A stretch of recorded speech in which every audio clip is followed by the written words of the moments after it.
Hello friends, welcome back to our channel education motivation. तो आज हम लोग जो है काफी दिन बाद आपके लिए एक नई वीडियो लेकर के आए हैं।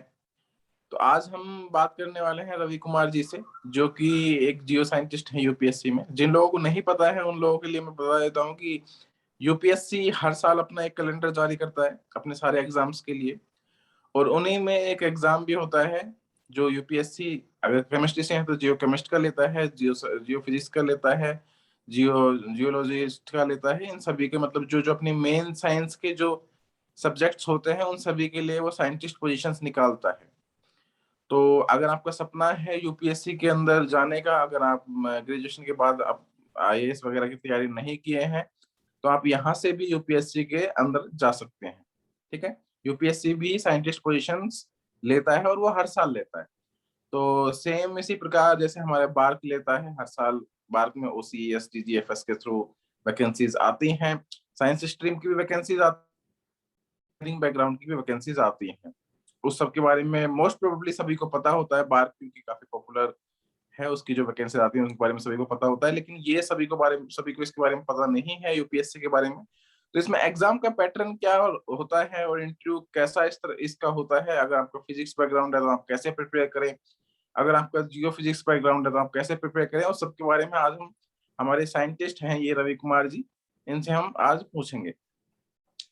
तो आई होप कि आपको चीजें अच्छे से यहाँ पे समझ में आएंगी, वो अच्छे से आपको एक्सप्लेन करने की कोशिश करेंगे। और उसके बावजूद भी अगर आपका कोई डाउट रह जाता है लास्ट में, तो आप इन्हें पर्सनल ईमेल करके भी पूछ सकते हैं।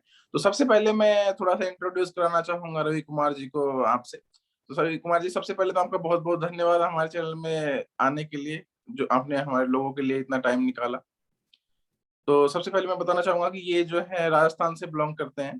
ठीक है, राजस्थान में अलवर जिले से हैं, वहाँ एक छोटा सा गांव है, वहां से बिलोंग करते हैं।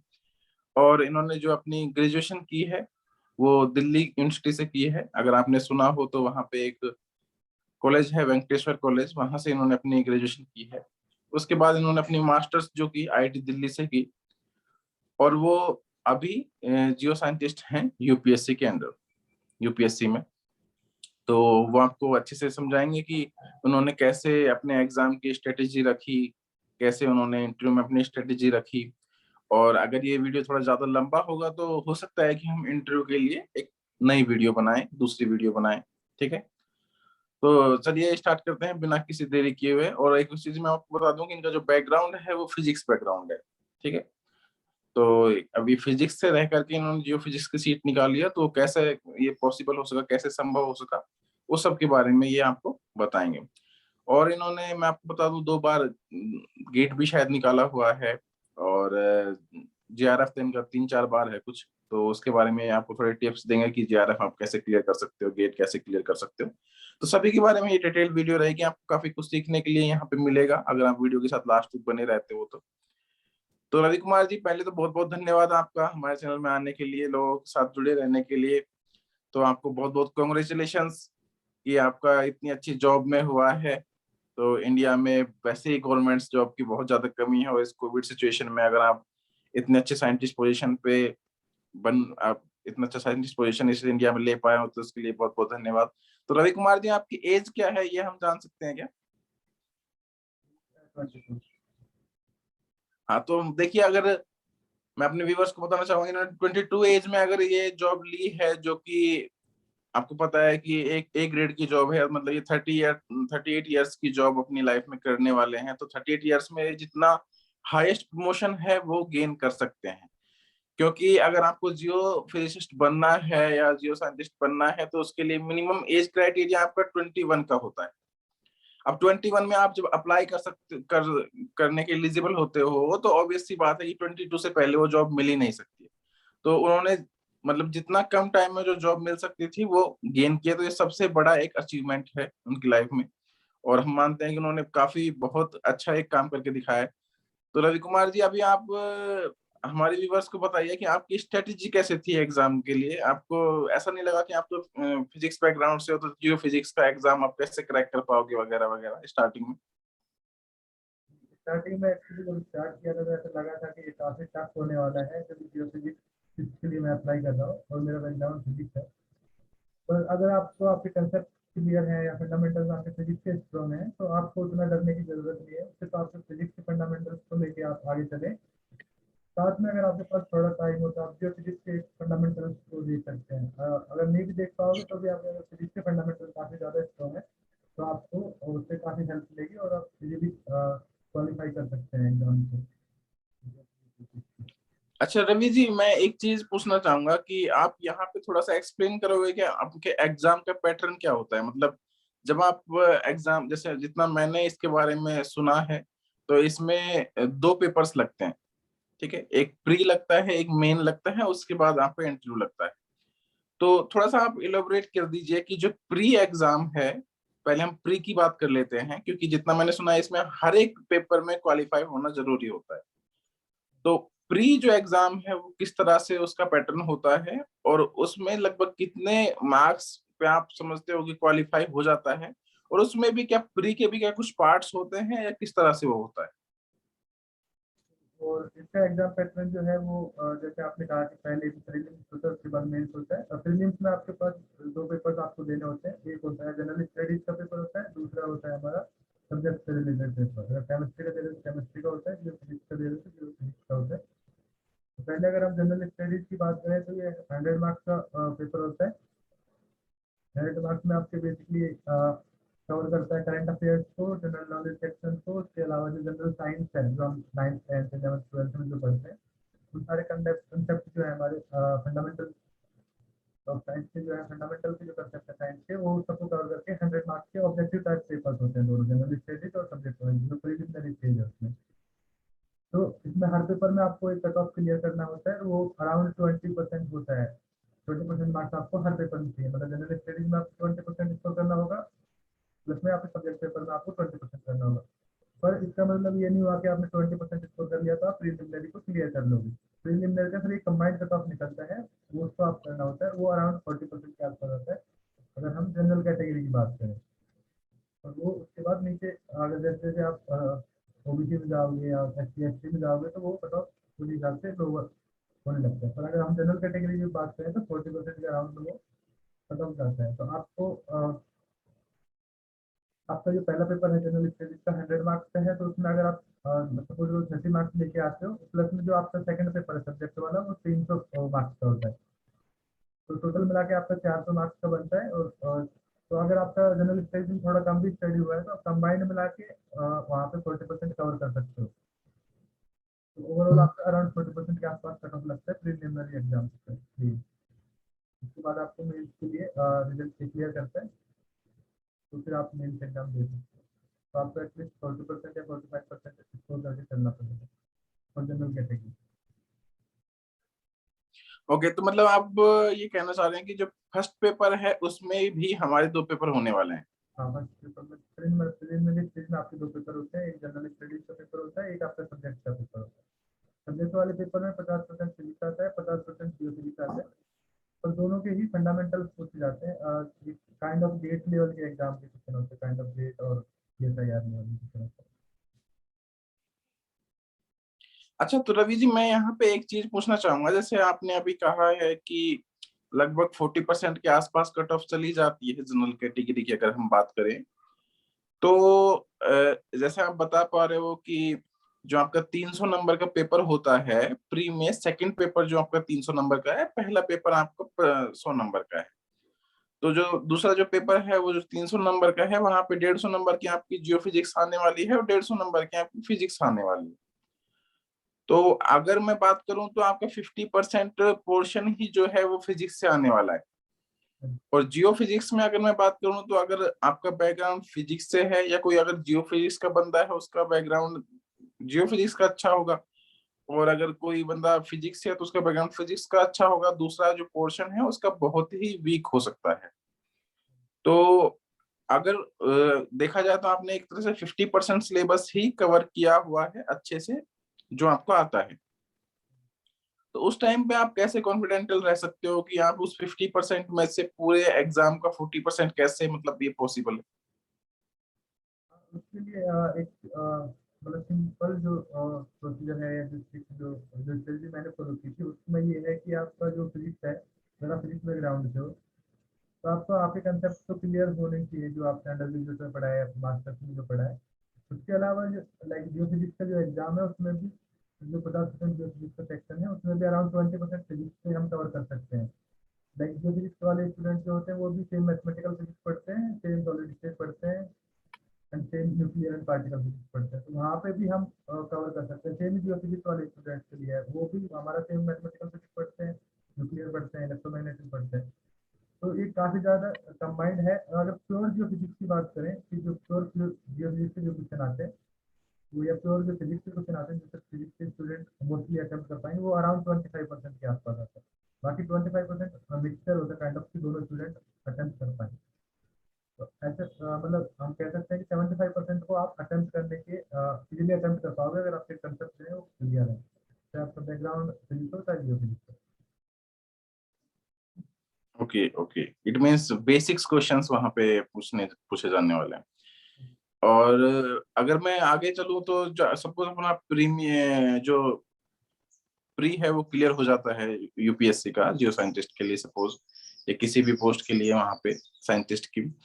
उसके बाद अगर हम मेंस में जब उतरते हैं तो वहां पे स्ट्रेटजी कैसी होनी चाहिए, क्योंकि प्री में जो है क्वेश्चंस का जो तरीका है वो अलग है, शायद ऑब्जेक्टिव टाइप क्वेश्चंस पूछे जाते हैं और मेंस में जो है डेस्क्रिप्टिव टाइप क्वेश्चंस पूछे जाते हैं। तो एक तो मेन कितने नंबर का आता है ये आप थोड़ा यहाँ पे बता दीजिए, और जो दूसरा है कि जो मेंस है उसमें आपकी स्ट्रेटेजी कैसे रहे प्रिपरेशन के लिए। मेंस जो है वो एकदम कम्प्लीटली डिफरेंट है प्रीलिम्स से अगर हम देखें तो। प्रीलिम्स में क्या है आपका गेट या नेट लेवल के क्वेश्चन आते हैं जो ऑब्जेक्टिव है, इतना ज़्यादा हार्ड वो नहीं है। और मेंस जो है एग्जाम उसमें आपके 3 पेपर होते हैं, पेपर 1, पेपर 2, पेपर 3, और तीनों में सेम रूल फॉलो होता है। 50% जियो फिजिक्स का सिलेबस बताएगा, 50% फिजिक्स का सिलेबस बताएगा। तो हर जो पेपर होता है मतलब आपके जो 3 पेपर होंगे, इस पेपर जो होगा 200 मार्क्स का होता है। और पेपर का पैटर्न जो है वो यूपीएससी ने पहले से फिक्स किया हुआ है कि वो आप यूपीएससी साइट पे जाके देख ही सकते हैं। पैटर्न कुछ ऐसा होता है कि आपके पास हर पेपर में 2 सेक्शन होते हैं, सेक्शन ए और सेक्शन बी। हर सेक्शन में 5 क्वेश्चन होते हैं और फर्स्ट क्वेश्चन जो होता है वो कंपलसरी होता है हमारा। तो फर्स्ट और 6 क्वेश्चन कंपलसरी हो गया। बाकी जो 8 क्वेश्चन बचे हैं उसमें से आपको 4 अटेम्प्ट करने होते हैं। तो आपके पास चॉइसेस होते हैं कि आप 8 में से 4 अटेम्प्ट करो, बट हर सेक्शन में से 3 अटेम्प्ट करने होते हैं, ये रूल है यूपीएससी का। तो इसके लिए आपको क्या करना पड़ेगा, अब आपको पता है कि जो एग्जाम है आपका डिस्क्रिप्टिव टाइप का है। तो आप ऑब्जेक्टिव टाइप में तो फिर भी आप जो फिजिक्स बैकग्राउंड है तो जो फिजिक्स कुछ सेक्शन अटेम्प्ट कर पाते हैं, और ऐसे जो फिजिक्स वाले भी फिजिक्स का कुछ सेक्शन अटेम्प्ट कर पाते हैं। पर मेंस में ये काफ़ी डिफिकल्ट हो जाता है कि आप जो फिजिक्स का सेक्शन अटेम्प्ट कर पाओ। इसके लिए आपको क्या करना है कि पहले जैसे आप फिजिक्स बैकग्राउंड के स्टूडेंट हो तो आपको अपने जो कंसेप्ट है अंडर ग्रेजुएट के, मोस्टली जो पेपर आता है अंडर ग्रेजुएट बेसिस पे आता है, जो आपने डेरिवेशन किए हैं या जो आपने कोई भी थ्योरी डिराइव किया, फॉर्मूला डिराइव किए हैं या न्यूमेरिकल किए हैं, तो उस अंडर ग्रेजुएट बेसिस पे आता है। तो आपको सबसे पहले आपके खुद के नोट्स बनाने हैं। नोट्स बनाने के लिए मैं इसलिए कह रहा हूँ कि ताकि आपके बाद में जब एग्जाम नजदीक आए तो आप उसको इजीली पिक आउट कर पाओ, चीज़ों को रिवाइज कर पाओ। तो आपको खुद के नोट्स बनाने हैं, प्लस में आपको जितना डिस्क्रिप्टिव टाइप में जा सकते हैं, जैसे हम अंडरग्रेजुएट के लिए प्रिपेयर करते हैं पूरा डिस्क्रिप्टिव टाइप नेचर में करते हैं, और फिर टाइम लिमिटेशन को लेके चले कि आपको 3 घंटे में पेपर लिखना है। तो इसके लिए आपको क्या करना है, अंडरग्रेजुएट की बुक्स पढ़ें जो भी आपको दी गई थी आपके अंडरग्रेजुएट टाइप में, और जो आपकी जो फंडामेंटल बुक्स हैं सेम दोनों के लिए फॉलो होता है, जो फिजिक्स बैकग्राउंड होता है फिजिक्स बैकग्राउंड हो। प्लस में मैं ये कहना चाहूँगा कि अगर आप मतलब कि कोई भी आपका बैकग्राउंड है, एजुकेशनल बैकग्राउंड है, तो आप जो दूसरा सब्जेक्ट है अगर फिजिक्स का है तो जो फिजिक्स का फंडामेंटल बुक्स एक दो ट्राई करें अंडर ग्रेजुएट की, तो बहुत ज़्यादा टफ नहीं है। सेम ही जियो फिजिक्स वालों के लिए कि वो फिजिक्स की बुक्स ट्राई करें, तो इसमें क्या होगा कि आपकी प्रोबेबिलिटी बढ़ जाएगी सिलेक्शन की, क्योंकि अगर आप जियो फिजिक्स से कुछ भी अटेम्प्ट कर पाते हैं, सब 20 मार्क्स से 30 मार्क्स का अटेम्प्ट कर पाते हैं, तो आपका जो ओवरऑल प्रोबेबिलिटी है क्वालिफाइड मेंस एग्जाम से वो काफ़ी बढ़ जाती है। तो मैंने सेम ही तरीका यूज किया था। आपकी अपना फिजिक्स 50% तो फिजिक्स कवर करना ही करना है। उसके अलावा आप जितना जियो फिजिक्स का फंडामेंटल पढ़ सकते हो वो पढ़ सकते हो, आपके लिए हेल्पफुल होगा। सेम मेंस में भी हेल्पफुल होगा, प्लस में इंटरव्यू के लिए भी साथ साथ आपका प्रिपरेशन हो जाता है। तो आप मतलब आपका कोई भी एजुकेशनल बैकग्राउंड है, आप दूसरे वाले सब्जेक्ट को भी उसके फंडामेंटल से लेके चलें, तो आपकी प्रोबेबिलिटी है वो काफ़ी ज़्यादा इंक्रीज हो जाती है। ओके रवि जी, तो अभी थोड़ा सा आप ये भी बता दीजिए, आपने पूरी स्ट्रेटेजी अपनी बता दी है जो आपने फॉलो की है यहाँ पे अपने एग्जाम्स के लिए, और वो हम ये भी नहीं कह सकते कि ये स्ट्रेटेजी सही नहीं है, क्योंकि आप ऑलरेडी वो चीज करके दिखा चुके हैं जो उसके लिए जरूरत है। आपने दोनों एग्जाम्स क्वालिफाई किए हैं, इंटरव्यू क्वालिफाई किया है, और आप सिलेक्टेड भी हो। तो मैं अपने व्यूवर्स से कहना चाहूंगा कि आप ये सारी स्ट्रेटेजीज जो इन्होंने बताई हैं इनको अच्छे से फॉलो करेंगे तो आप जो है जियो साइंटिस्ट का जो एग्जाम है वो क्रैक कर पाएंगे। तो रवि जी, अभी ये बताइए कि जो टोटल अपने मार्क्स बन गए लगभग एग्जाम के, दोनों एग्जाम से मिलाकर के इंटरव्यू से मिलाकर के, वो लगभग कितने हो जाते हैं, उसमें से लगभग कितने के आसपास की कट ऑफ चली जाती है? इंक्लूडिंग इंटरव्यू अगर हम देखें तो आपका, जैसे मैं बताया था कि आपको 400 नंबर का अगर प्रीलिम्स होता है और 600 नंबर का आपका हो गया, मेंस हो गया, और उसके अलावा आपका 200 नंबर का इंटरव्यू होता है, तो ओवरऑल 1200 बनता है। 1200 में से आप अराउंड वही सेम जनरल कैटेगरी के लिए अगर क्वालिफाई करते हो तो आपको 45% के अराउंड आपका ओवरऑल परसेंटेज आता है। तो 1200 को कन्वर्ट करके 45, 1200 में से आपको 45% स्कोर करना है, तो वो आपको देखना है आपको कहाँ पे कवर करना है। प्लान ये मेरा जो स्टडी था कि मैक्सिमम जितना आप मेंस में स्कोर कर सकते हो वो कर सकते हो, क्योंकि सब्जेक्टिव टाइप एग्जाम है और आपके जो मार्क्स कटने की प्रोबेबिलिटी है वो बहुत ज़्यादा कम है। तो हम जितना मैक्सिमम आप मेंस में स्कोर कर पाओगे वो आपके ओवरऑल मेरिट में उतने ज़्यादा इफेक्ट डालेगा। तो आप ट्राई करें कि मेंस में जितना ज़्यादा स्कोर हो सके उतना ज़्यादा स्कोर करें मेंस में।